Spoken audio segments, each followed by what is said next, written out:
प्रेत जर खांद्यावर असेल तर मान वाकवली पाहिजे. खांद्यावर जर प्रेत असं रस्त्यानं चाललं असेल तर ते कोणाचं आहे, कोण्या जातीचं विचारच करायचा नाही. हे ते प्रेताला नमस्कार करायचा असतो. फक्त प्रेत जर जळत असेल तर नमस्कार करायचा नाही. आणि मशानभूमी एक ठराविक मंदिर आहेत.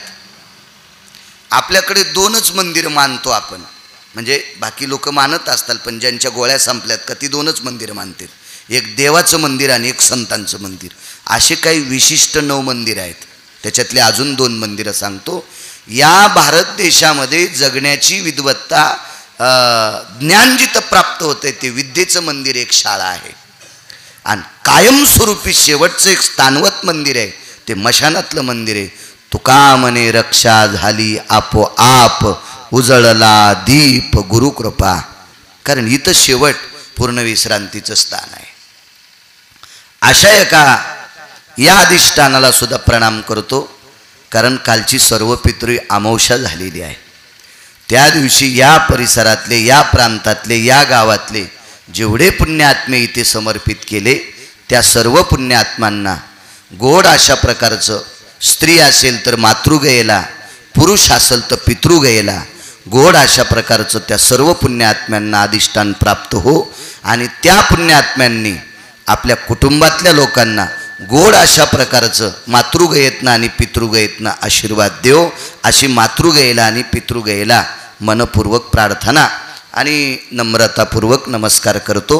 आणि उपस्थित सर्व श्रोत्यांना प्रणाम करतो. राहिला प्रश्न, काही लोकांचं असं मत असतं किंवा कमी कालात संतोषराव गेले, अजून थांबले असते, देवानं आयुष्य दिलं असतं तर मग त्यांना बऱ्यापैकी पुढची कामं करता आली असती. काय लोकांना तेव्हा चांगल्या माणसाची गरज असते, चांगल्या माणसाची गरज असते. लक्षात ठेवा, देवाला सोड्याला कठाळ्या, तुमच्याकडे वळू म्हणतात का कठाळ्या? देवाला सोड्याला कठाळ्या किती आईटबाज दिसतो याचा विचारच करायचा नाही. ती कोणाची मका आणतो, कोणाच्याही सोयाबीनमध्ये जाणार, कोणाच्याही कपाशीत जाणार, कोणाच्याही बाजरीत जाणार, बैलच आणतो. पण घरी पाळलेला बैल तो तिपणीला कसा चालतो, पाभर कुळवाला कसा चालतोय, बैलगाडीला कसा चालतोय. म्हणजे चांगली बैल जरी असतील त्याची सुद्धा किंमत असते. गाय असेल, आता देवाला सोडलेल्या गाईला आमच्याकडे जानी म्हणतात. ती भलं घागरभर जरी दूध देत असेल तर ती काढू देते का? तुम्ही काढता का? कसं शक्य आहे ते? मग इकडे तुमच्याकडे असलेली गाय एक तांब्यावर जरी दूध देत असेल तर ती लाभजन्य असेल. म्हणजे लोकांच्या फायद्याची माणसं, लोकहितोपकारी माणसं कोणाच्या तरी कामाची असतात. तशी एक कामाची व्यक्ती गेली, आपल्या लाभातली व्यक्ती गेली, याबद्दल दुःख आहे, त्याबद्दल दुमत नाही. पण आयुष्य संपल्यावर थांबता येत नाही. की एक मुद्दा सांगतो. कालिदास नावाची व्यक्ती, उत्तरेश्वर महाराज फार प्रचंड विद्वान व्यक्ती होती, फार प्रचंड विद्वान. कारण संस्कृतच्या बाबतीत ज्ञानोबाराय, तुकोबाराय, नामदेवराय, नाथबाबा, सावता महाराज, शेना महाराज, रविदास महाराज, मीनाबाई, जनाबाई, मुक्ताबाई, सुखुबाई ह्या लोकांच्या नंतर प्रचंड अस्खलित विद्वत्ता संत कालिदासांची होती. आजही कालिदासांचे श्लोक म्हणून प्रसिद्ध आहेत. प्रचंड विद्वान होते कालिदास. मग कालिदास एके दिवशी एक जगदंबेची त्यांनी पूजा मांडली. आज जगदंबेचं सत्र सुरू झालंय. नुकतंच कालच्या याच्यात मागे अनंत चतुर्दशीला गणपती बाप्पांचं सत्र संपलं. कितपत गोड हाताळते ते राम जाणे. रस्त्याने बऱ्याच ज्योती सुद्धा पाहिल्या. ज्योती घेऊन चालणारे किती शुद्धतीत चालत होते हे सुद्धा बघितले. काहीच्या पायात पण चप्पल नव्हती पण पोटात पाणी होतं. अशी सुद्धा ज्योत घेणारी पाहिली.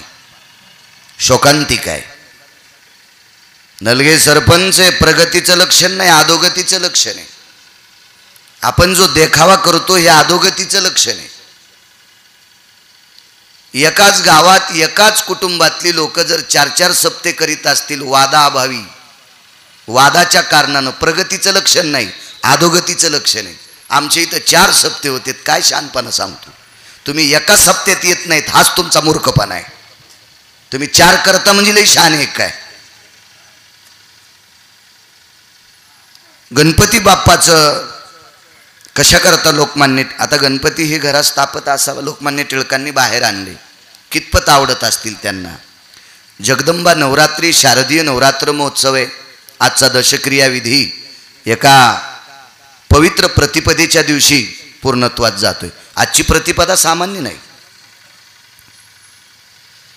लक्षात घ्या, आजच्या प्रतिपदेला कलश हा सोयीचा असतो आणि आजपासून बरोबर 6 महिन्याला कलश हा पालथा असतो.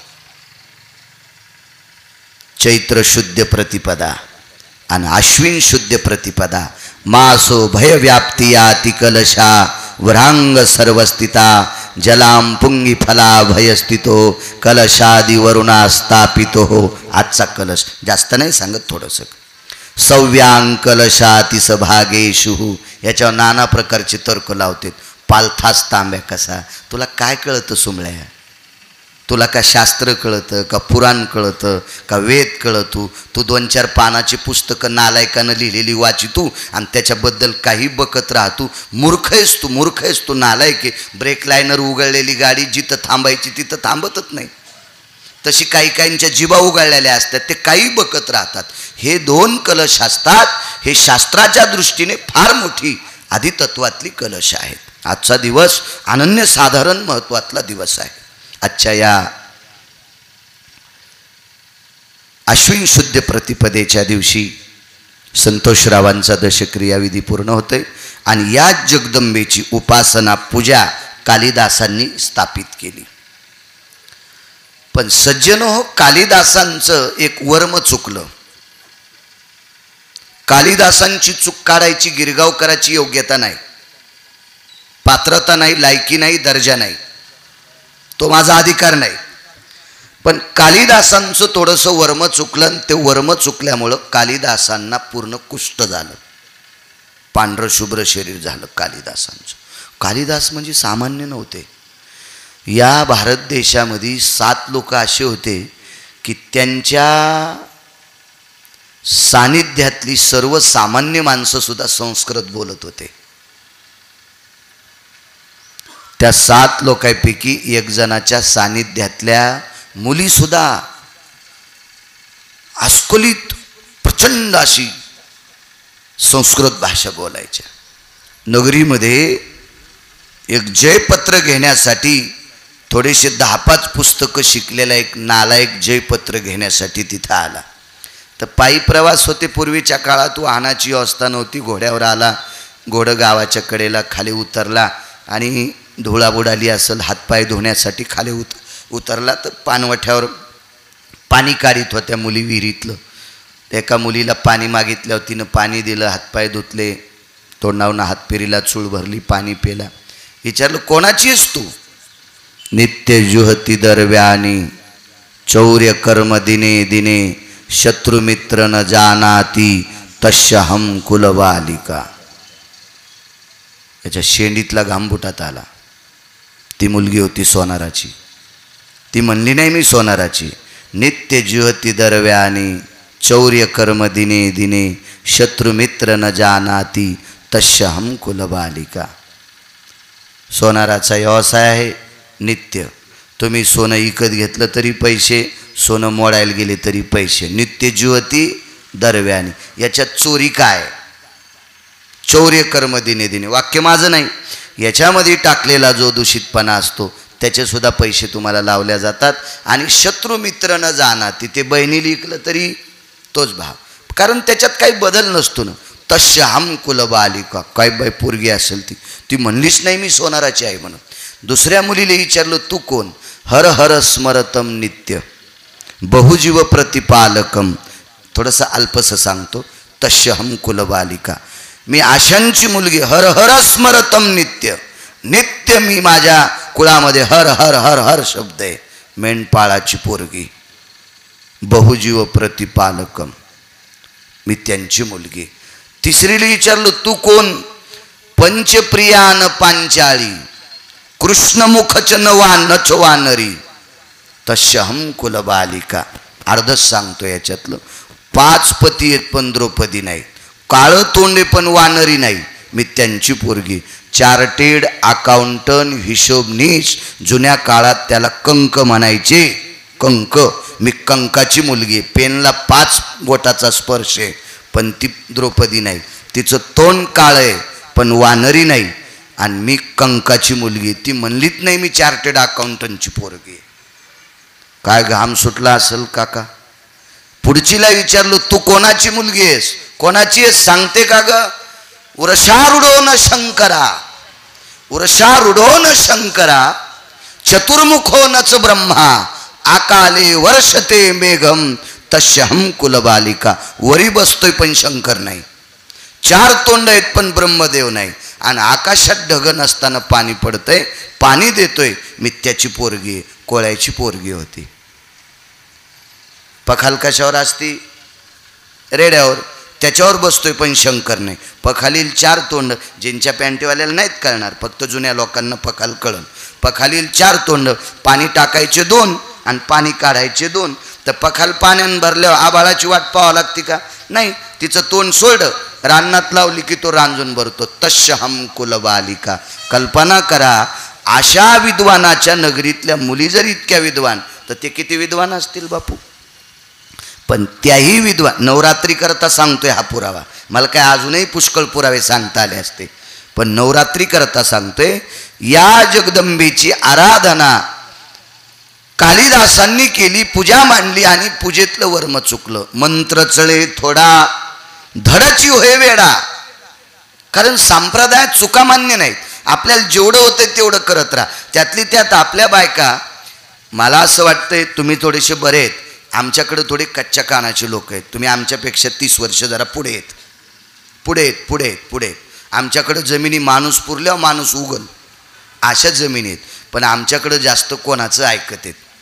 हो, त्यातली त्यात बायकांनी चुकीच्या महाराजांचं ऐकायचं नाही. आमकं केल्यावर तमकं होईल, तमकं केल्यावर वगैरे होईल, फलानं केल्यावर तसं होईल, असं केल्यावर असं झालं असतं तर घरीच पोरं कलेक्टर झाले असते. असं काही नसतंय, काही नाही. हे चुकीची संदेश आमच्या लोकांची ऐकायची नाही. ऐकायची संदेश ज्ञानोबाराय तुकोबारायांची ऐकायची, नामदेवराय चोखोबारायांची ऐकायची. आपल्याकडं असला हा पांचटवाद नाही संप्रदायामध्ये. आपल्याकडं सरळ सरळ कर्तव्यवाद आहे. आपल्याकडं कर्मशील पद्धतीला किंमत आहे, देखाव्याला किंमत नाही. आणि म्हणून एवढ्या अनिष्ट पद्धती, मी आमकं करणार, मी तमकं करणार, मी वगैरे करणार, मी आता मला सरपंचांनी सांगितलं आम्हाला सुद्धा 9 दिवसाचा उपवास आहे. पवारसुद्धा म्हणले ठीक आहे धरत जा, त्याबद्दल काही मी तुम्हाला नाही म्हणणार नाही. कारण आज जगदंबेचा पवित्र दिवस आहे, त्या दिवशी उपवास धरू नका असं म्हणणं मलाही लोक आता यूट्यूब चालू आहे, लोक नाव ठेवतील.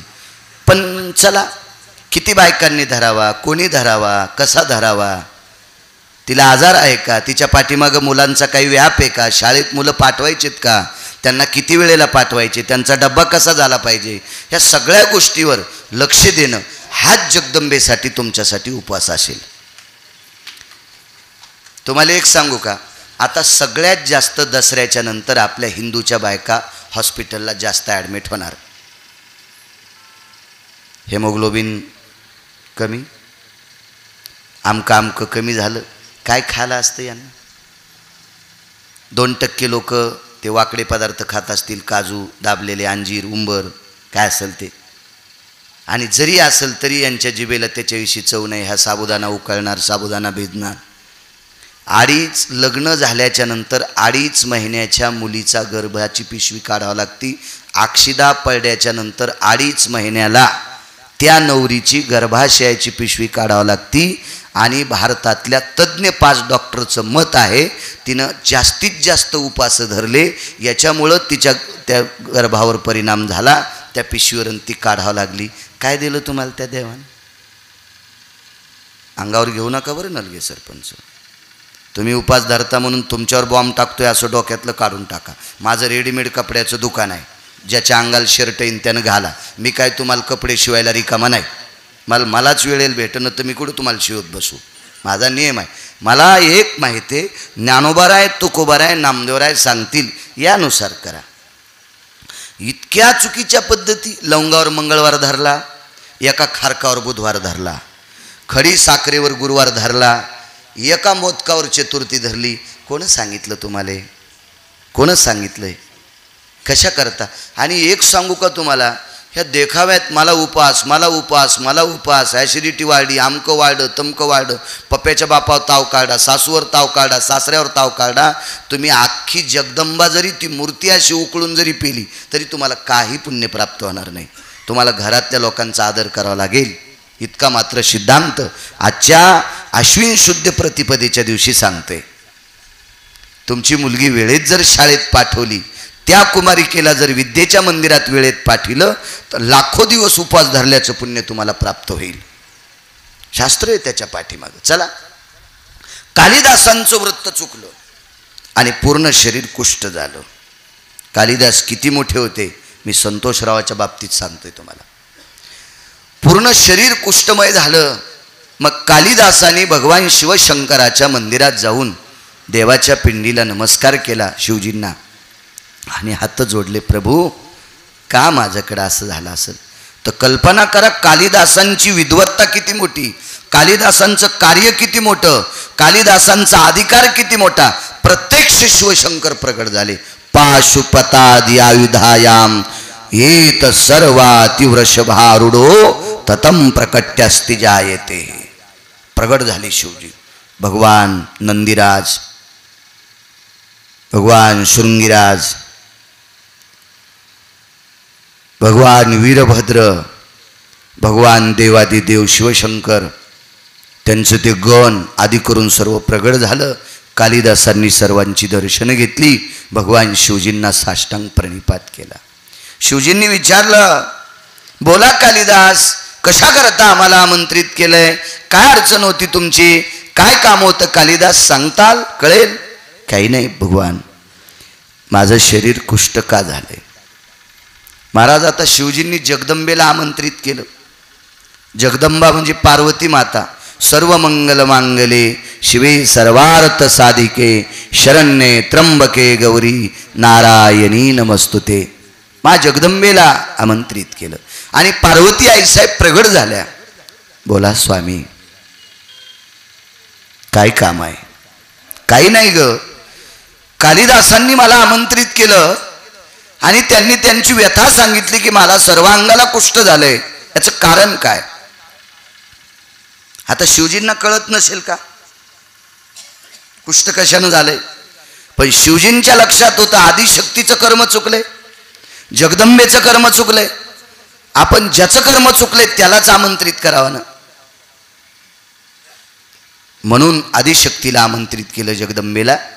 आणि शिवजींनी सांगितलं, हे प्रिये, काय कारण असेल ग? तर पार्वती आईसाहेबांनी सांगितले, विचारा कालिदासांना, तुम्ही परवाला केलेली साधना कितपत योग्य आहे. आणि कालिदासांनी स्वतःचे हात आपल्या गालावर मारून घेतले. आईसाहेब, माझं चुकलेलं आहे आणि त्या चुकीच्या प्रकोपामुळं तुमचं शरीर पूर्ण कुष्ठमय झालेलं आहे. माफी मागितली. पार्वती मातेच्या कृपेने, भगवान शिवशंकराच्या कृपेने कालिदासांचं शरीर पूर्ववत झालं, पूर्ववत झालं. मी नंतर तर हा पुरावा वाचिलाय का याच्यात, पण मी अगोदर ऐकिला. आदरणीय महाराष्ट्राच्या मातीमध्ये 3 शास्त्री आले, जगन्नाथांना पवार, तुकाराम महाराज महामुनी आणि प्रल्हाद शास्त्री दैठणकर. गुरुवर्य प्रल्हाद शास्त्री दैठणकरांच्या मुखारविंदातलं काय कृपा असेल बरं पार्वती मातेंची. मी याच्याकरता सांगतोय, एक तर आजचा जगदंबेचा प्रथम पहिल्या माळीतला दिवस आहे, आणि दुसरी गोष्ट, या ठिकाणावर माणसं पाठवायची ताकद भगवान शिवशंकराच्या स्वाक्षरीशिवाय काका इथे येता येत नाही. कारण शिवजीकडं संहार कार्य, बसा, संहार कार्य, पालन कार्य पंढरपुरातल्या मालकाचं, आणि निर्माण कार्य सत्यलोकातला मालक. कुलाल हाडाचा बाप चाढाचा अखंड मडके घडितो रे. हे 3.5 हाताचा उभा गाडगं तयार करायचा कारखाना आमच्या ब्रह्मदेवाकडे आहे. आणि बघा ना, काय ब्रह्मदेव विद्वान असतील. तुम्ही कुठल्याही पात्राला छिद्र पाडा, त्याच्यात वस्तू राहणार नाही. 5 लाख लिटर पाण्याची टाकी बांधा, डोक्याच्या केसासारखं छिद्र पाडा, कालांतरानं पाणी गळून जाईल. पण ह्या उभ्या टाकीला 9 छिद्र आहेत. नवशिद्रे नवामना तिजा येते छेदान भय व्याग्रो वरधिक कायास्तते वचा. नवशिद्राची टाकी बांधली. काय नाविन्य असेल? आम तो ब्रह्मदेव करताय. हरामासाचा कुंभार आहे. त्यांनी फक्त हे गाडगं तयार करायचं. याच्यात काय टाकायचं हे पंढरपुरातल्या मालकांनी ठरवायचं. आणि यानं शहाणपणा केल्यावर इथं आणून कधी फोडायचंय हे काशीतल्या मालकांच्या हातात आहे. आणि त्या काशीतल्या मालकांची कृपा कालिदासावर झाली. कालिदासाची त्वचा बाल्यास्तितो तीव्रधिकायानाम तनुगंधा तिजा येते. इतकी तनु सुंदर झाली की कालिदासाच्या कुटुंबातली लोक म्हणायची, काय तुम्ही वयानं इतके वयस्क आहात पण शरीरानं तुम्ही 5 वर्षाच्या बालकासारखे आहात. एवढी कालिदास असे चालले म्हणजे झाडाच्या फांद्या लहरी देत होत्या. इतकी प्रसन्नता काका कालिदासांच्या चेहऱ्यावर, त्या शरीरावर. कोणाची कृपा झाली? संहार कार्य ज्यांच्या हातात आहे त्या शिवजींची. एवढी कृपा पार्वती मातेची, जगदंबेची झाली, एवढी कृपा शिवजींची झाली. तरी पण कालिदासांना आयुष्य संपल्यावर थांबता आलं नाही. ज्या दिवशी आयुष्य संपलं त्या दिवशी कालिदासांना जावंच लागलं.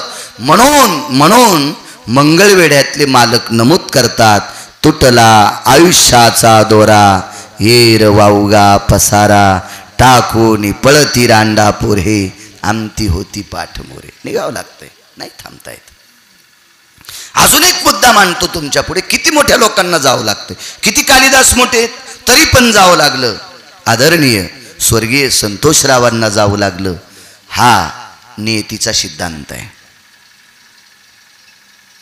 हा तुमच्या आयुष्याच्या मर्यादेचा सिद्धांत आहे. अहो किती जरी मोठा वैद्य असेल, डॉक्टरच्या बाबतीत वाईट बोलणं मूर्खपणा आहे. एखादा चुकीचा वागत असेल तो त्याच्या मनाचा स्वभाव आहे, त्याच्या मनाची विकृती आहे. पण आपण सगळ्याच डॉक्टरांना वाईट म्हणावं हे मात्र चांगलं नाही.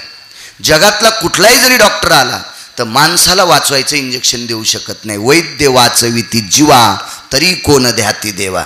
डॉक्टरकडे माणसं वाचायचं औषध असतं तर त्यांनी स्वतःला आधी इंजेक्शन घेतले असते. मला असं वाटते काका या देशातले डॉक्टर मेलेच नसते. पण त्याही डॉक्टरांना जावं लागतं का? कारण त्यांच्याकडे ते नाही ना. आजाराचं निदान करून त्याच्यावरच्या वेदना शमन करणं हे डॉक्टरचं काम आहे. पोट दुखत असेल तपासील, डोकं दुखत असेल, गाठ आली असेल ऑपरेट करील, आमकं करील, तमकं करील. मलाही बॉयलजेनसाठी गोळ्या चालू आहेत, मल्टीव्हिटॅमिनचे इंजेक्शन चालू आहेत. मला वेदनामुक्त करतील. पण माझं ज्या दिवशी आयुष्य संपेल माझ्यावर प्रेम करणारी डॉक्टर माझ्या अंत्यविधीला येतील. मला उठून नाहीत बसवणार. कारण सिद्धांत आहे ना, तो नाही जाता येत कोणाला सुद्धा. वैद्यकीय क्षेत्रातली 2 नंबरची व्यक्ती तुम्ही तुमच्या डोक्यानं किती पाहिले असतील मला ते काही हस्तक्षेप करायचा नाही.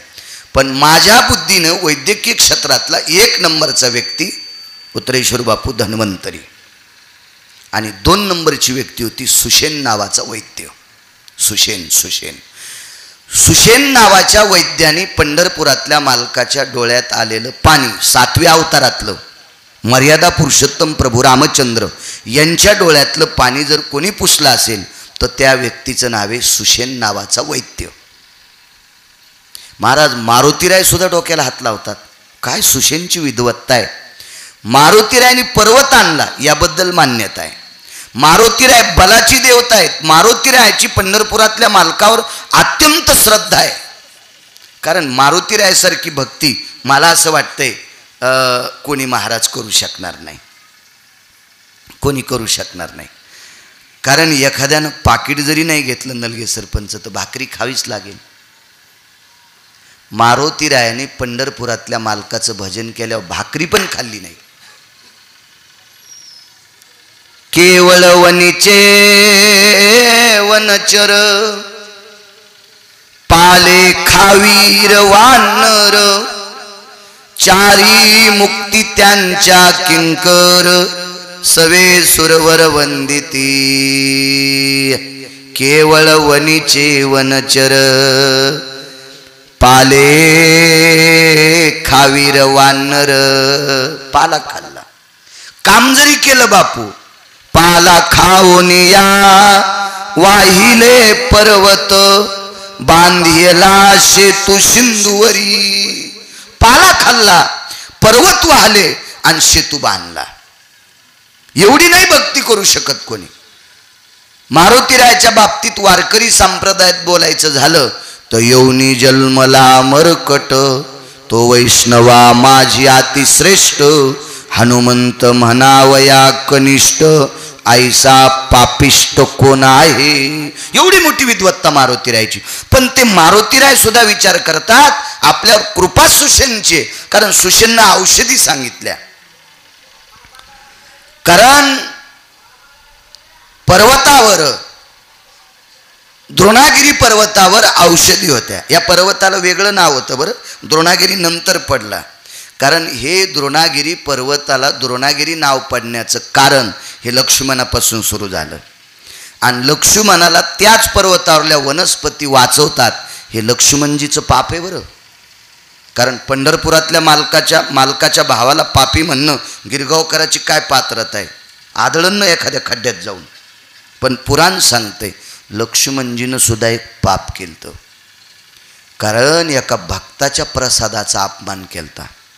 ती भक्त स्त्री होती शबरी. शबरीनं बोराचा द्रोण दिला. प्रभू रामचंद्राला एक दिला आणि लखनलालजीला लक्ष्मणजीला एक दिला. प्रभू रामच्या आता शबरीनं बोर कसे येतं म्हणून टोकरले होते दातानं. आणि देवानं न म्हणे उच्चिष्ट अथवा थोडे, आणि तू का म्हणे भक्ती पुढे. देवानी ती बोराची द्रोण ते बोरं खाऊन टाकले. लक्ष्मणजी पर्णकुटीच्या बाहेर आले आणि ते द्रोण भिरकावला. तो बोराचा द्रोण ज्या डोंगरावर पडला त्या दिवसपासून त्या पर्वताला द्रोणागिरी नाव पडलं. याच्या अगोदरचं काय नाव होतं हे दुसऱ्या महाराजांना विचारा. कारण मी सांगेल पण सगळ्या गोळ्या एकखट्या घेतल्यावर रिॲक्शन येत असतं आहे का नाही. म्हणून शहाणी डॉक्टर सांगत असतात ही गोळी पहाटे घ्या, ही जेवायच्या आधी घ्या, ही जेवण झाल्यावर घ्या, ही अमक्या अमक्या वेळेला घ्या, अशी सुज्ञ डॉक्टर सांगत असतात. आणि मी तुम्ही म्हणताल तुला माहीतच नसल, असं म्हणलं तरी हरकत नाही. असंही म्हणलं तरी हरकत नाही, काय हरकत नाही. पण विचारी जा. आणि लोकांनाही महाराजांनाही त्रास देऊ नका. तुम्ही लक्षात ठेवा, तुम्ही शोधा. मी कारण कशा करता सांगतो माहिती आहे का. तुम्ही जितके विद्वान होताल तितके आमची लोक नीट प्रवचन करतील. तुम्ही जितकी विद्वान होताल तितकी आमची लोक नीट कीर्तन करतील. तुम्ही जितकी विद्वान होताल तितकी लोक आमची भागवत, रामायण, शिवपुराणं नीट सांगतील. नाहीतर मग काय, मग चलतं येलाची बेलाला आणि शिमग्याच्या तेलाला, मग गाणे काय, आमकं काय, तमकं काय. याचं एकमेव जर याच्यात विदुषता आणणारे कोण आहेत तर तुमच्यातले 2% हरामखोर आहेत. राग येऊ देऊ नका, माफ करा. इथं ते नसतील पण महाराष्ट्रात आहेत. हो. आणि एखाद्याला राग आला तो पुन्हा एकदा सांगतो मला बलिणार नाहीत. बोलूच नका. तुम्ही कोणीच मला मोठं करू शकत नाहीत इतकं ठामपणे सांगेल. आणि असेल एखाद्याला गर्व तर तुम्ही इथं बसलेल्या एखाद्या व्यक्तीनं काका जर मला 2 कोटी दिले आणि अहिल्यानगरमध्ये जाता जाता गिरगावकर अटॅकनं जर मेला तर 2 कोटी पोट्ट वरी टाकून फुकून देईल का मला. म्हणून मला किती चांगलं जगवायचंय आणि किती दिवस शुद्ध ठेवायचंय हे पंढरपुरातल्या हातात आहे. म्हणून तुम्हाला बरं वाटेल असं कधीच प्रवचन करणार नाही, त्याला बरं वाटेल असं करेल. म्हणून शक्यतो तुम्ही जास्त विचार करायचा म्हणजे आमची लोक सरळ चलतील आणि परमार्थ सरळ होईल. चुका करायच्या नाही. चला, मी नेहमी सांगत असतो ड्रायव्हर चुकता कामा नये. मोटरसायकलचा ड्रायव्हर चुकला 2 मरतील, जीपचा ड्रायव्हर चुकला अलगे सरपंच 10-5 मरतील, एसटीचा चुकला 55-60 उभे गिबे चट मरतील, रेल्वेचा चुकला 1000 मरतील. महाराज जर चुकीचा प्राप्त केला तर कोटी मरतील. कारण काय होतंय, आमच्या लोकांनी सांगितलेला शब्द ह्या ग्राह्य धरतात. महाराज सांगेल ती दिशा, महाराज सांगेल ती दिशा. आणि अनावधानानं नावी दादाचं शेविंग करताना चुकलो आणि त्याचा वस्तारा जर थोडा खाली आला आणि तुमच्या मिशीतले 2-4 केस निघले तर काय काय एवढं काय होतं. त्याला काय युरिया खत घालायचा, बसा बसा भाऊ बसा, का त्याला खत घालायचं आहे, का त्याला फवारणी करायची, वाढतील ना ते तुझ्यात मिशीचे केस वाढतील. काही नाही, पण महाराज सांगेल ती दिशा, आम्ही सांगितलं की ते पर्व काळ असतो. आता कधी कधी या कर्मकांडावर जास्त श्रद्धा म्हणजे अभ्यास करण्याचा भाव माझा, म्हणून मला या पितृ पंधरवाड्यात फोन येतात. आमचे वडील अमक्या तिथीला गेलते, ते एकादशीलाच गेलते, मग आम्ही वारकरी कुटुंब आहे, मग त्या दिवशी पक्ष करावं का? तुला पर्याय आहे ना, तुला पर्याय आहे ना. काही काही पर्यायाच्या बाजूला सरकलेली इतकी निबरगट्ट माणसं असतील. काही हरभरे किती शिजवा, शिजतच नाहीत, त्याला कुचर म्हणतात. असे आपल्यात सुद्धा कुचर आहेत, याला आदळ त्याला आदळ, ते ज्याला आदळले त्याला मारतात, पण ते काही सुधरत नाही. त्याला अपरन्न कालाचा भेद म्हणतात. या अपरन्न कालाच्या पर्वणीवर द्वादशीची तिथी असते, सर्व पित्री अमावस्या असते. त्या दिवशी अक्षत समर्पित करायच्या, पितराला आमंत्रित करायचं, त्याला टावेल टोपी देऊन अक्षता द्यायच्या, त्याला गंध लावायचा, हरिद्र आदी कुमकुमो भयो, तो एका मोहाच्या पानाच्या द्रोण करायचा, त्याच्यात तो गंध समर्पित करा, त्याचे पाय धुवायचे, त्याला नमस्कार करायचा आणि सांगायचं अपरन्न कालाचा भयव्याप्ती काल छेदून त्या दिवशी आम्हाला एका व्यक्तीनं पक्ष करण्याचा आदेश दिला आणि त्या दिवशी तुम्ही पक्ष करता या. त्याचे सिद्धांत आहेत. कशाला सांगतो? आमची 3 पिढ्याची वारकरी परंपरा आहे, मग एकादशीच्या दिवशी कसं करावं, मग एकादशीच्या दिवशी पित्र उपासे कसे पाडावं. शास्त्र आहे, शास्त्र 2 तोंडाचं आहे, शास्त्र 2 तोंडाचं आहे. तिरवी करा कोण सांगतंय? शास्त्र. आणि तिरवीच्या दिवशी जेवू नका कोण सांगतंय? शास्त्र. बरीच लोक म्हणतात मी तिरवीचं खात नाही. धाब्यावाले कदरले तुला, तुला धाब्यावाले कदरले, तू त्याचे बिल देईनस. 12-12 11च्या मग ते किती वाजता धाबा बंद होते मला काही सांगता येणार नाही, पण रात्री फिरत असताना अमक्या वेळेला धाबे बंद होते. आणि असे सुद्धा पाहिले नलगे सरपंच, त्या धाब्यावाला एक माणूस निबरगट्ट ठोतू यायला बाहेर काढून देण्यासाठी, ते पैसे देऊन जातात, हे चल बाहेर होय आता बंद करायची वेळ आली. म्हणजे धाब्यावाले कदरले, ते पण म्हणतात आम्ही हे खात नाही. काय नाटकं, किती नाटकं. आता 9 दिवस अंगाव घेऊ नका बरं का सरपंच, पुन्हा पुन्हा पवार काका तुमच्यावर येईल. आता 9 दिवस काही काही माणसं उपवास धरतात आणि दसरा झाल्यावर घोरपडी खातात. चुकतंय का माझं? फक्त मी भाषा माझी जेवढी कडक आहे. मी परभणीतला आहे ना, जगात जर्मनी, भारतात परभणीत जरा थोडी, आणि तिथलं मी भूते, आणि त्यातली त्यात परभणीत आमचं गिरगाव चरबटेन, तिथलं मी रगील. हो, मग ही किती लोक दाखवायची तुम्हाला, किती लोक दाखवायची. चला काय सांगत होतो, द्रोणागिरी पर्वत. हा, श्राद्धाच्या बाबतीत मग तिरवी घाला हे शास्त्र सांगते, आणि तिरवीचं खाऊ नये हे कोण सांगते? शास्त्र. पण कोणी खाऊ नये, यती असेल, योगी असेल, सिद्ध असेल, तपस्वी असेल, त्यानं.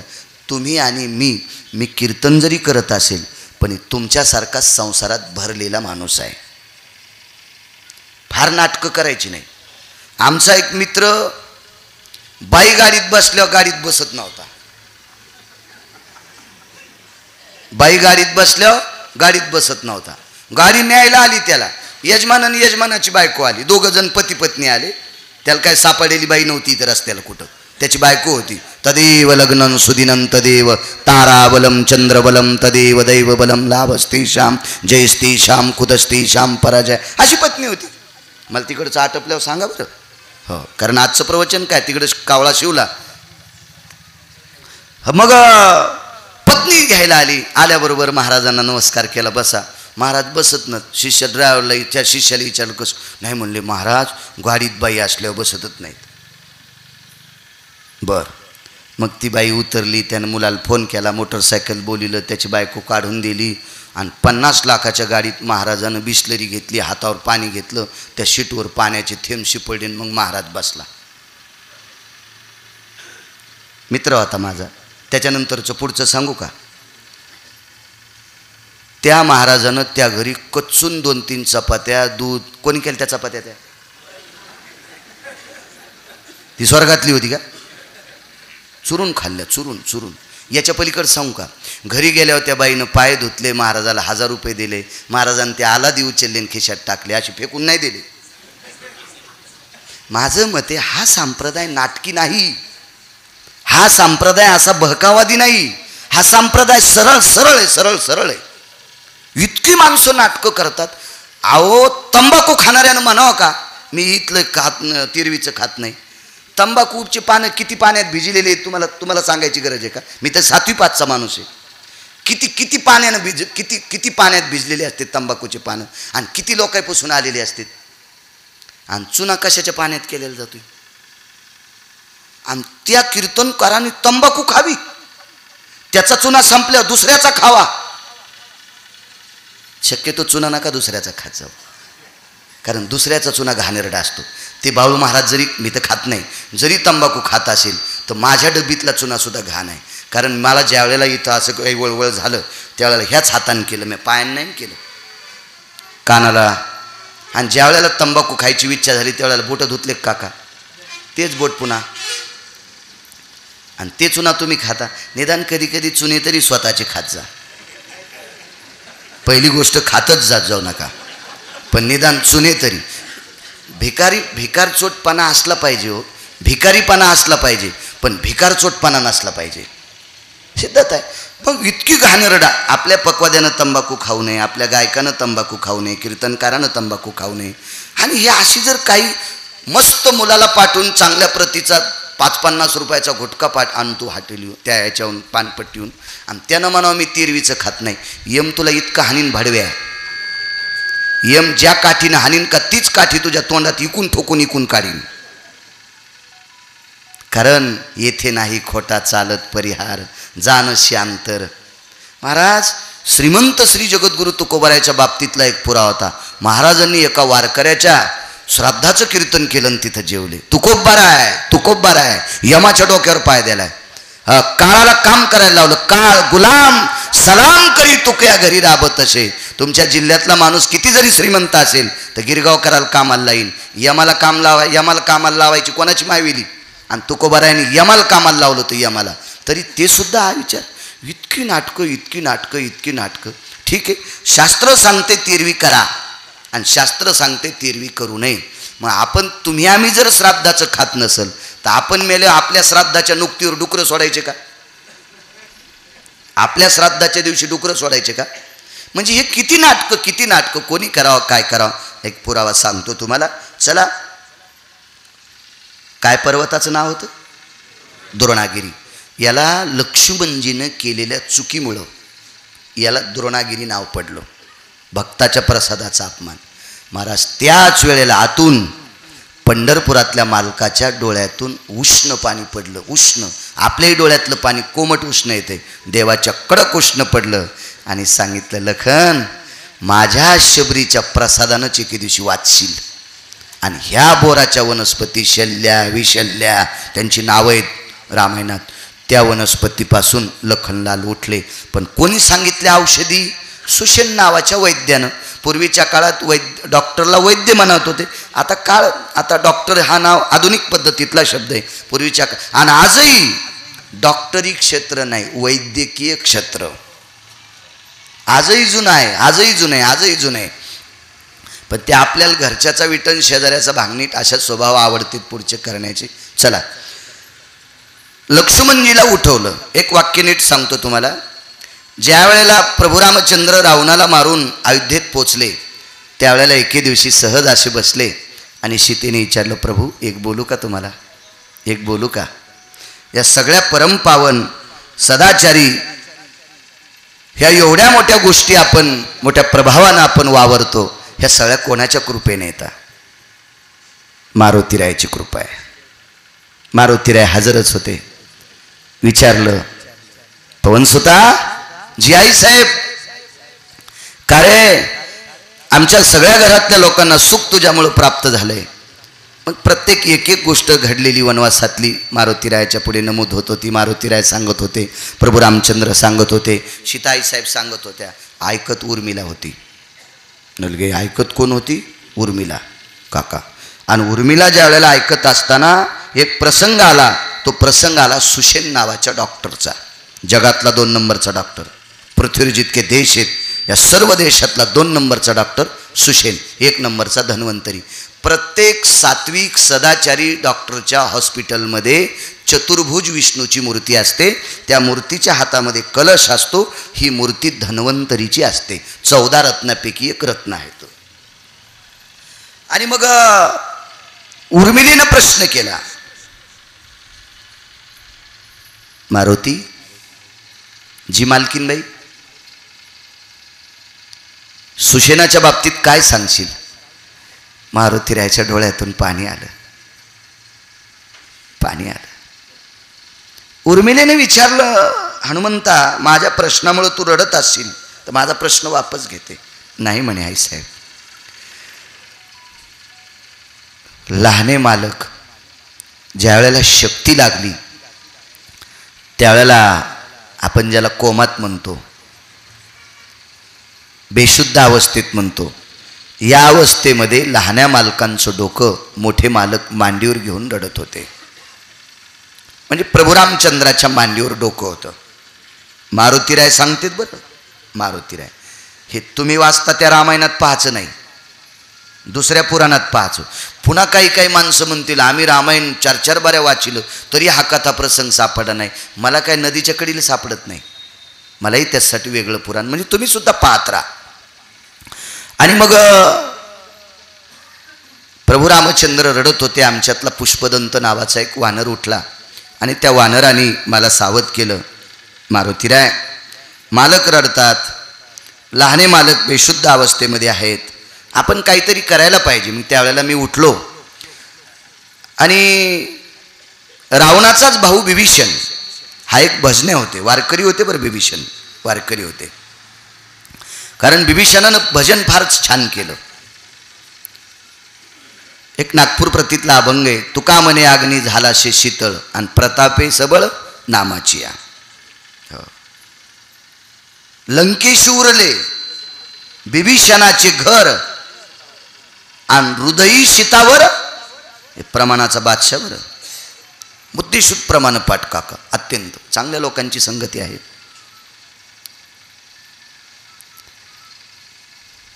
एकट्या बिभीषणाचं घर वाचलं, पण हृदयी शीतावर म्हणून या मारुतीला घर जाळू शकले नाही बिभीषणाचं. अंतकरणात विश्वाच्या मालकाचं भजन होतं. शपक सुद्धा पुरावा आहे बरं का. आग लगी लंका में हलचल मचाई, बिभीषण की कुटिया कैशी बचाई रे.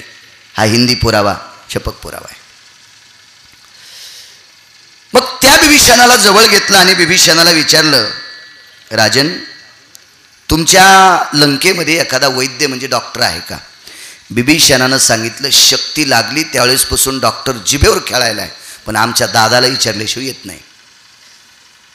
त्याचा दादा म्हणजे रावण. रावणाचा मुख्य फॅमिली डॉक्टर.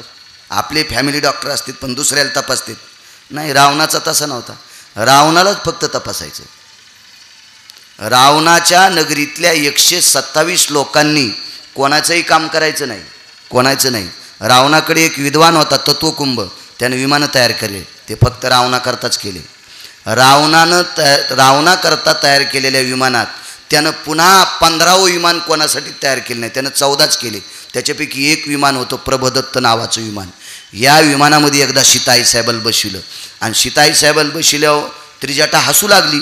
तर सीतेनं त्रिजटेला विचारलं, टाकताना रडली आणि बसल्यावर का हसती? तू तुझ्या रावणाला मिळालेलीच नाही म्हणले सीते. नाही, मी तुला बसवताना राक्षसीने धरून टाकले म्हणून रडले, पण विमानात बसल्यावर हसले. याचंही कारण आहे आणि त्याचंही कारण आहे. सीतेने सांगितलं, मला सांग हसण्याचं आणि रडण्याचं कारण.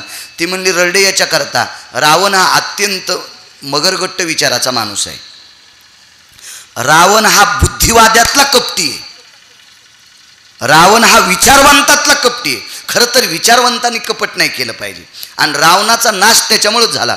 रावणासारखा बुद्धिवादी माणूसच कोणी नव्हता. भगवान शिवशंकरानं सोन्याची नगरी देऊन टाकली. नुसते वास्तुशांतीचे मंत्रच ऐकल्याबरोबर प्रसन्न झाले. काय विद्वाने, काय देऊ? देऊन टाका म्हणले, गावच सोन्याचं गाव देऊ. इतका प्रचंड विद्वान काका रावण. पण रावण फक्त कपटी होता आणि तिनं सांगितलं, कापट्याच्या बळावर तुला हस्तगत करील म्हणून मी तुला विमानात टाकल्यावर रडत होते. मग आता हसती का? त्याचं एकमेव कारण आहे, तुझे मालक जिवंत आहेत म्हणून हसते. ती म्हणली, तुला आधी कळालं नाही का? नाही, ह्या विमानाची ताकद आहे.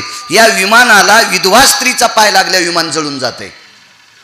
या विमानाला विधवा स्त्रीचा पाय लागल्या विमान जळतंय आणि तू बसल्याच्या नंतर विमान जळत नाही, याचा अर्थ राम जिवंत आहेत. आणि रावणानं खोट्या रामचंद्रांचं डोकं कापून सीतेपुढं टेकलं होतं. राम मृत्यू पावले असं सांगितलं होतं म्हणून ती रडत होती. बघा, असा तत्वकुंभ विद्वान, असे 127 विद्वान होते. रावण कपटी होता पण पंढरपुरातल्या मालकाला जड का गेला सांगू का तुम्हाला? ज्याच्याकडं चांगल्या लोकांची संख्या जास्त आहे का ती माणसं कोणालाच ऐकत नसतात. प्रभू रामचंद्रानं जर बिभीषण फोडला नसता तर 1 कोटी राम जन्माला आले असते तरी रावण मरत नव्हता. इतकी रावणाकडं चांगल्या लोकांची संख्या होती. म्हणून ज्याला राजकारणात मोठं व्हायचं का त्यानं फुटके दूरनं फेकून दिले पाहिजे. नाही आता मी तुम्हाला लागून काही बोललो नाही. माझं रेडीमेड कपड्याचं दुकान आहे. मी पुराण सांगतोय आणि तुम्ही हे राजे पाहिले असतील. मी पुराणातले 5 राजे पाहिलेत. 5. आता या 5 राजासारखा आपण तितके नशीबवान नाहीत. या 5 राजासारखा आपल्या देखता एकही राजा जन्माला येणार नाही. त्याच्यापैकी 1 नंबरचा राजा कृष्ण, 2 नंबरचे विदूर, 3 नंबरचे कनक आणि 5 नंबरचे राजा रयतेचे राजा छत्रपती शिवाजी महाराज. हे 5 राजे. 5. कारण राजकारणाची सुरुवात द्वापारयुगापासून झाली. कृतायुगात नाही सुरुवात झाली. राम राजे होते पण राज्यकारभार सांभाळत असताना स्वतःच्या मुठीत नव्हता. भोलीला वाल्मिक म्हणून राजा नाही, राज्यकारभार केला प्रभू रामचंद्रानं, बिनचूक केला. तरी पण प्रभू रामचंद्राला राजआश्रयाच्या पारड्यात द्वापारयुगात मोजता येत नाही. राजकारण हे फक्त कृष्ण परमात्म्याने केलं. आणि राजकारणात 13% खोटं बोलता येते. असं मला एका राजकारण्यानं सांगितलं, महाराज तुम्ही सरपंच झाले का? मी म्हणलं भंगिऱ्या, मी सरपंच नाही होऊ दे, ग्रामपंचायतचा सदस्य नाही होऊ दे, पण तुझ्यापेक्षा मला जास्त अभ्यास हे डोक्यात काढा. आणि माझ्याकडचा तू घेतलास तर तू किती दिवस राजा होशील असं वेड्यात काढू नको. राजाश्रय 13 गुणता अनिष्टता तिजायाम राजाश्रयस्ततेवच्या. 13% कृष्णाला पण खोटं बोलावं लागलं. कारण पांडवांना गादी खरं बोलल्यावर भेटलीच नाही. भीष्माचार्यासारख्याला मारले ते खरं बोलून थोडंच मारले. पंढरपुरातल्या मालकाला टोल नाक्यावरलेच रूप घ्यावं लागलं. तृतीयपंथी त्याला किलिम्मे म्हणतात, त्याला शिखंडी म्हणतात. विचार करा तुम्हाला आणि मला किती पुरुषार्थ द्यायचा आहे का? द्यायचाच नाही. ज्याच्या हातात आहे त्याला पंढरपुरातला मालक म्हणतात. आणि त्या मालकाला तृतीयपंथी होऊन भीष्माला मारावं लागते. याला 13%तलं राजकारण म्हणतात. दुसरी गोष्ट सांगतो. अहो बहीण दुर्योधनाला दिली, बहीण दुर्योधनाला दिली आणि दुर्योधनाला बहीण दिल्यावर अर्जुनाला खोटा संन्यासी केलं. मला असं वाटतं का माणसं असं राहून त्याच्यामुळं नाटकं करायलेत आता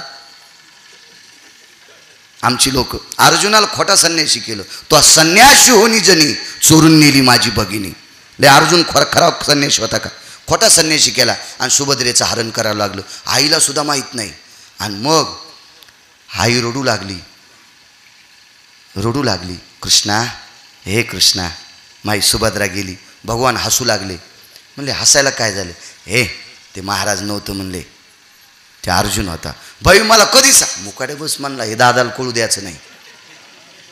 हे दादाला कळू दिलं असतं ना तर, कारण आज्ञा अवतार घेताना पाळीनं मी आज्ञा तुझी बारे, आता तू वडील होई बा सर्वज्ञ. राजकारण असंच असतंय.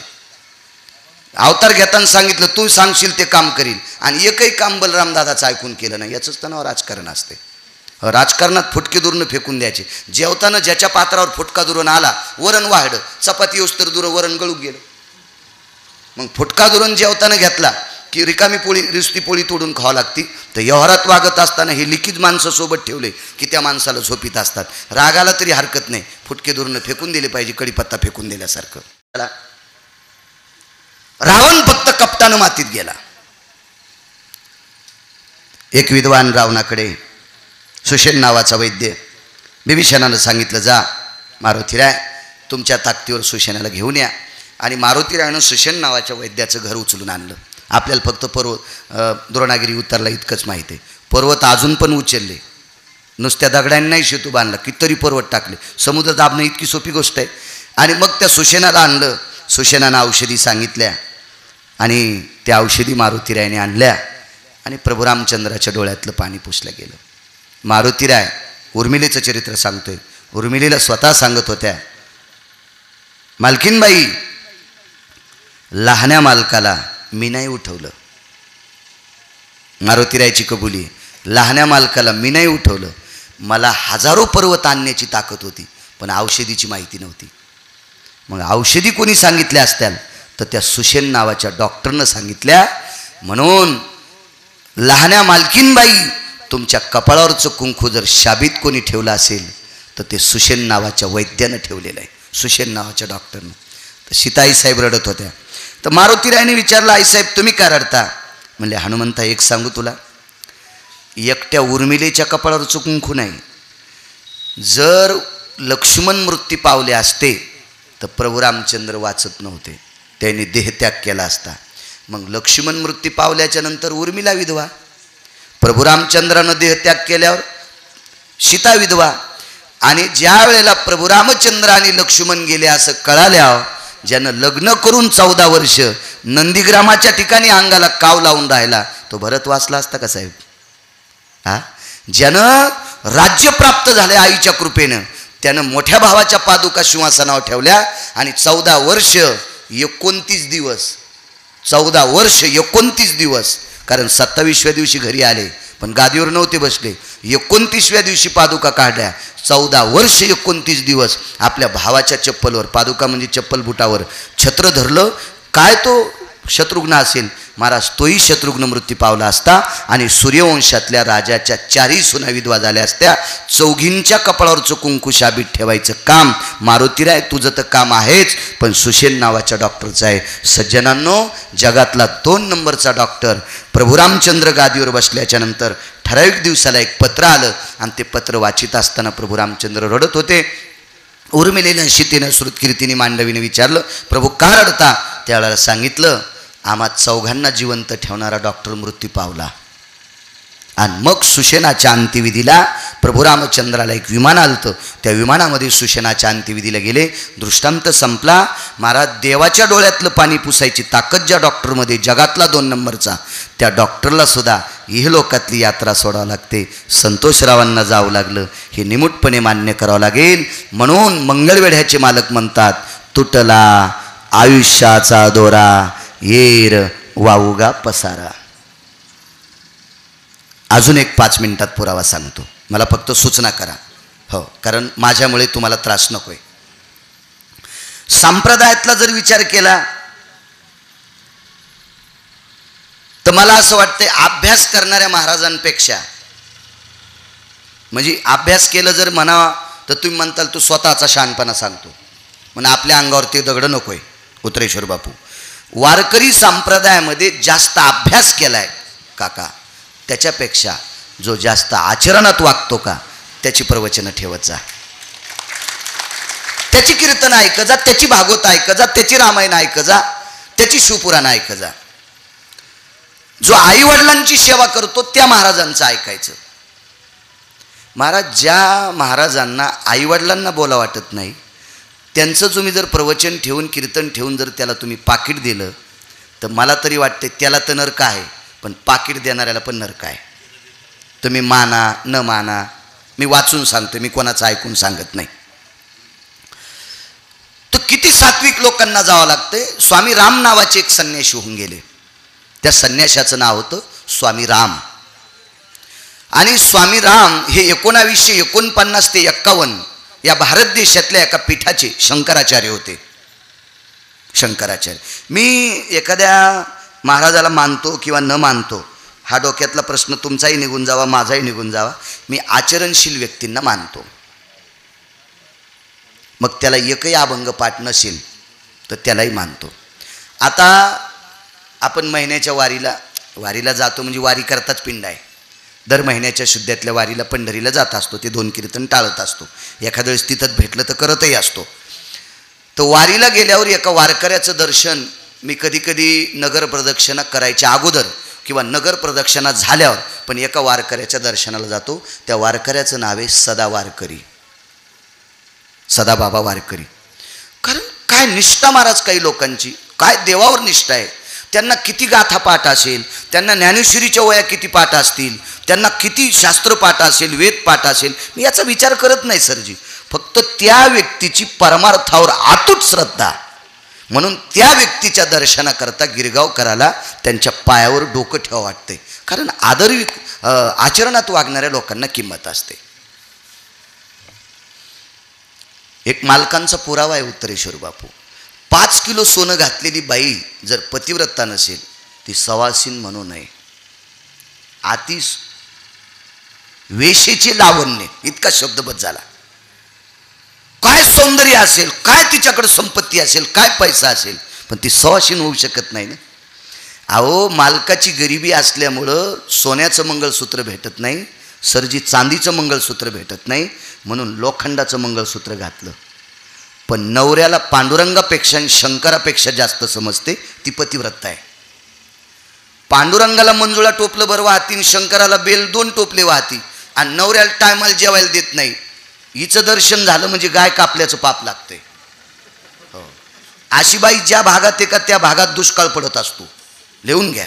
हो, मालकाला जी सरळ बोलत नाही ती किती ग्रंथ पाठ करत असेल, हे तिला किंमत नाही. अशा कुंटालन लोळायला आता, कुंटालन काही विषय नाही त्याला. आचरणातली व्यक्ती बघा, स्वामी राम 1949 ते 51 शंकराचार्य होते. आणि खऱ्या लोकांना पद आवडत नाहीत. ज्यांना पद आवडत आहेत का ते महाराजच नसते. ज्यांना हे अंगाला चिटकून घ्या वाटते का मी आमका आहे, मी तमका आहे, ते महाराजच नसतील. आणि ते जर महाराज असतील तर मग आळंदीतल्या मालकांचा शब्द कसा मानायचा, देऊतल्या मालकांचा शब्द आपण कितपत खरा मानायचा. पूज्यता डोळा न देखावी, स्वकीर्ती कानी न ऐकावी, किंवा महत्व हरवी, चातुर्य लपवी, पिशेपण मिरवी आवडोनी. अहो, ज्याला धोतर नेसता येत नाही ते म्हणला ह्या प्रांताचा परमार्थातला कारभार मी सांभाळतो. म्हणलं तुला धोतर नेसता येतं का? हा, आणि तू म्हणतो ह्या प्रांतातला मी कारभारी, तुला चांगलं म्हणायला आमच्या गोळ्या संपल्यात का? मूर्ख आहेत का आम्ही? काय काय काय काय चिटकून घ्यायचा नाद लागला काय? शंकराचार्य पद सोडून दिले सरजी. 1949 ते 51 सोडून दिलं आणि हिमालयाची यात्रा केली. हिमालयाला एक साध्वी भेटली नैनितालच्या अरण्यामध्ये पुढे गेल्यावर, आणि नैनितालच्या अरण्यातून एक उंच शिखर आहे, त्याला एव्हरेस्ट शिखर आजचं त्याचं नाव आहे. त्या शिखरावर एक पुन्हा साध्वी भेटली आणि त्या साध्वीनं सांगितलं, अरे राम, शंकराचार्याला आरो तुर, अरे राम तू आग्र्याला जाय. आणि स्वामी रामांना आग्र्याला पाठिलं. आणि आग्र्यात आल्यावर एक भिकारी भेटला, पवार एक भिकारी भेटला. त्या भिकाऱ्याच्या हातात सरजी काठी होती आणि डाव्या हातात काठी होती, एरवी उजव्या हातात, पण आता भिक्षा मागायची, डाव्या हातात काठी आणि हात असा केलेला. आणि तो भिकारी चाललेला आहे. हे बा, भिकारी परवडे, तुम्हाला पण भिकारी परवडतात. फक्त तुम्हाला परवडत कोण नाही, भिकार चोट. आणि राजकीय क्षेत्रातल्या लोकांना जास्त भिकार चोटच भेटत आहेत. आणि नाईला जाणं तुम्हाला त्यांना माया लावावं लागते, कारण त्यांच्या लाऊडस्पीकरची लाईट जात नाही. एखाद्या वेळेस जनरेटर बंद झालं तर दादा हे बंद होईल का नाही, पण भिकार चोटायची लाईट जात नाही, ते कुठेही बोंबलत राहतात. म्हणून तुम्हाला ते सांभाळावंच लागते, त्याच्यासाठी काचं खाली करावंच लागते. राजकारणात असतच नाही, करावं लागतं, विलात नाही. चला विश्वास, हा विश्वास काय नसतो, चलत राहतो. एक पोरगं वरी गेलं, छतावर गेलं आणि पाऊस सुरू झाला. कुरड्याचं गठुडं होतं, पावसानं भिजू लागले, जिना नव्हता, दुसऱ्याच्या ह्याच्यातून गेले. लांबून येताना त्या कुरड्या भिजणार आहेत म्हणून आईला सांगितलं गठुडं टाकू का, तर आई लंगडी होती, वडील धाकट होते, ते म्हणले टाक गठुडं, पण आई म्हणली फुटत्यांना कुरड्या, गाठोडं टाकल्यावर चुरा होत्यानं. ते म्हणलं गाठोडं टाकल्यावर चुरा होत्यान, आणि नाही तिकून आणावं तर भिजून जात्याल. मग मुलगा वडिलाला म्हणला, बाबा मी उडी हाणू का? मुलगा दुसऱ्या मजल्यावर होता आणि मुलगा वडिलांना म्हणला, मी उडी हाणू का? तर वडील म्हणले, हान उडी. मुलगा म्हणला, धरताल का? अरे बाप आहे ना तुझा, तू एकुलता एक मुलगा आहे, का नाही धरणार? त्या आदल्या 7-8 दिवसानं म्हणत होतं सरपंचाचा फॉर्म भरायचा आहे. हे पोरगं बापाला म्हणत होतं मला सरपंचाचा फॉर्म भरायचा आहे. आणि आज बापाल पोरगं म्हणलं, मी उडी हाणू का? वडील म्हणले, हान उडी, मी तुला धरतो ना. पोरानं उडी हाणली आणि बाप 15 फूट लांब पळाला. दोन्ही तंगडे पोराचे मोडे. काय म्हणले, बाबा मी याच्यामुळंच सांगतो, राजकारणात बापाचा पण विश्वास धरायचा नाही.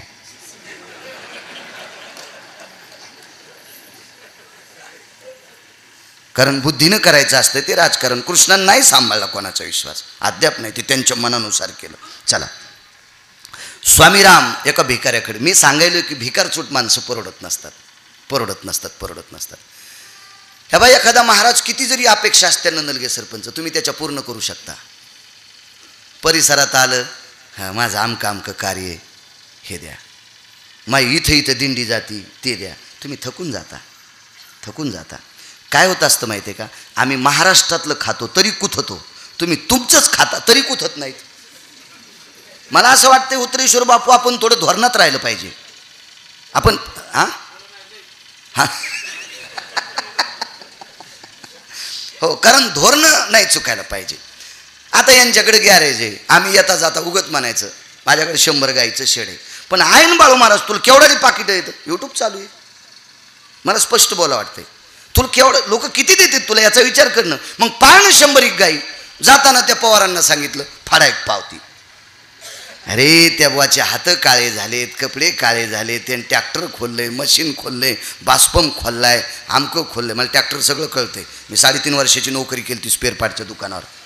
हो, आणि तरी तू तुझं सांगतो, तू जिथं जाशील तिथं लोक तुला सगळं करतात. हे कधी कधी महाराज भिकारी परवडला, भिकार चोट परवडत नसतो. भिकारी एकदा दिलं ना सरजी तुम्हाला, ते तुम्हाला त्यानं तुम्ही दिलेल्या रुपया कपाळाला लावून तो निघून जातो. पण भिकार चोट म्हणतो 40 लाखाच्या गाडीत माणूस बसून आला आणि 10च रुपये दिले, हे भिकार चोटाचे लक्षण आहे. आणि भिकारी काय म्हणतो, रुपया का होत नाही, त्या माणसानं आपल्याला दिलाय ना, आपला काय त्याच्याकडे हक्क होता साहेब, दिलाय आपल्याला रुपया, हे भिकाऱ्याचे लक्षण आहे, भिकार चोट नाही. हा भिकारी सापडला, भिकारी. पण भिकारी रस्त्यानं चलत असताना काकाजी त्याला ऊन लागत नव्हतं, त्याच्या डोक्यावर ढग चलत होता, ढग. तो कर्तल भिक्षा मागायचा माध्यान्ह काळाला, दुपारच्या वेळेला, आणि तितकीच भिक्षा समर्पित करायचा. आता स्वामी राम होते, स्वामी रामांना नर्मदा माता जेवायला देत होती. स्वामी रामांना दुपारी भूक लागली की नर्मदेच्या पात्रातून सोन्याच्या पात्रात खीर येत होती. ती खीर स्वामी रामांनी भोवतालच्यांना द्यायची, आपण घ्यायची, पात्र धुवायचं आणि गंगेत सोडून द्यायचं. पात्र अदृश्य होत होतं. काय स्वामी रामांचा दर्जा असेल. आणि त्या स्वामी रामांनी भिकाऱ्याला महात्माजी म्हणून शब्द वापरला आणि विचारलं, इथे एक साध्वी, जा म्हणे, जिथं सावली आहे तिथं साध्वी आहे. त्या ठिकाणी स्वामी राम गेले. आता मागच्या आठवड्यात एक देशी सेवेतला आर्मीतला मिलिटरीमॅन, त्यांचा मला फोन आला, महाराज तुम्ही सांगितलेलं कीर्तनातलं ते ठिकाण मी पाहिलं, फार सुंदरसं ठिकाणी आग्र्याच्या बाजूला काही अंतरावर आहे. आणि मग तिथं स्वामीराम गेले. 27 दिवस पाऊस नव्हता साहेब, 27 दिवस पावसाळ्याचे होते. आणि आता जे ऊन आहे का, आता हा विश्वामित्राचा उन्हाळा आहे. हे हस्त आणि चित्रा नक्षत्र याच्यात गरम ते जास्त, आणि जिकडे तिकडे ओलसर भाग आहे, आर्द्रता आहे, तरी तुम्हाला उष्णता होती, कारण हे विश्वामित्राचे प्रकोपाचे दिवस असतात. चला, मागचा जो पंधरवाडा आहे का, ज्याला आपण पक्ष पंधरवाडा म्हणतो, महालय म्हणतो, हा पांडव स्वर्गारोहण पंधरवाडा असतो.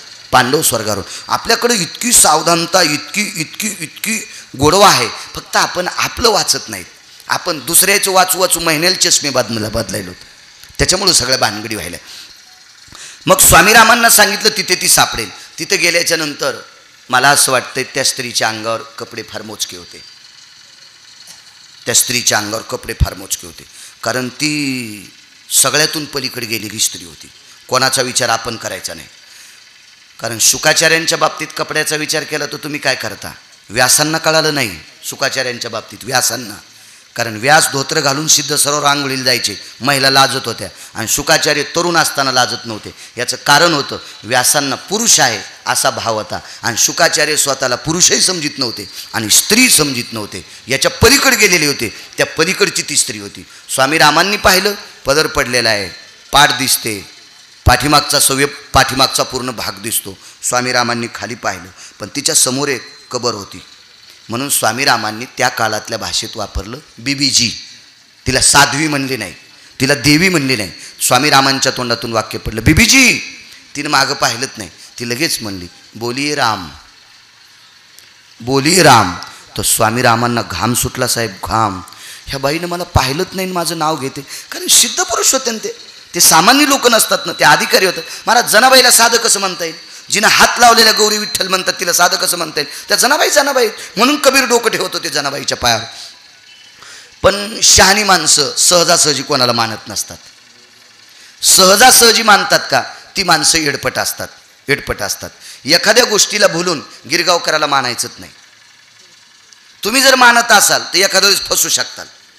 पूर्णपणाने तपासायचं. गिरगावकर जितका गोड बोलतो तितकं चांगलं वागतो का, व्यसनाविषयी बोलतो मग खरंच गुटखा खात नाही का, खरंच तंबाखू खात नाही का, बसा सरजी, खरंच बिडी वडत नाही का, मग असे जर नियम, बरं आईवडिलांना सांभाळतोय का, आहे का त्याच्याकडे, ती बोलतोय तसं वागतोय का, असं तपासूनच तुम्ही मानायचं असतंय.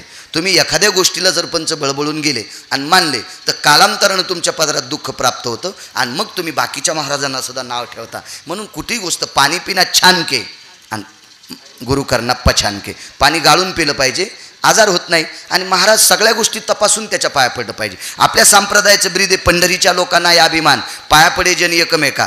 पाया पडणं आपल्या संस्कृतीचा नियम आहे, पण आपलं पवित्र डोकं कोण्याही नालायकाच्या पायावर ठेवायचं नाही. त्याचा चुकीचा प्रभाग अंगावर पडून मग आपल्यावर त्याचा प्रकोप होत असतो. म्हणून मूर्खाचं कधी दर्शन घ्यायचं नाही. सात्विकाचं, सदाचार्याचं, पुण्यशिलाचं घ्या, असा नियम आहे. बसा बसा बसा, मी आटपतो. त्याचं ते काम आहे कावळ्याचं, तो शिवत असतो, काय विषय त्याला. आणि तो एक मुका प्राणी आहे, त्याला विश्वाच्या मालकानं दिलेली ती संदेश आहेत, त्या वेळेला तो करत असतो, काय विषय त्याला. तुम्ही कसे तुम्हाला तंबाखू खावाटल्यावर खावाटती, तसंच त्याचं असेल की आहे की नाही. त्याचे नियम आहे. एखाद्या वेळेस तो आता त्याच्या त्या चोंचीत काय ताकद आहे, पुन्हा कधी योग आल्यावर एखाद्या कीर्तनात यूट्यूबला ऐका. नमः पार्वती पती.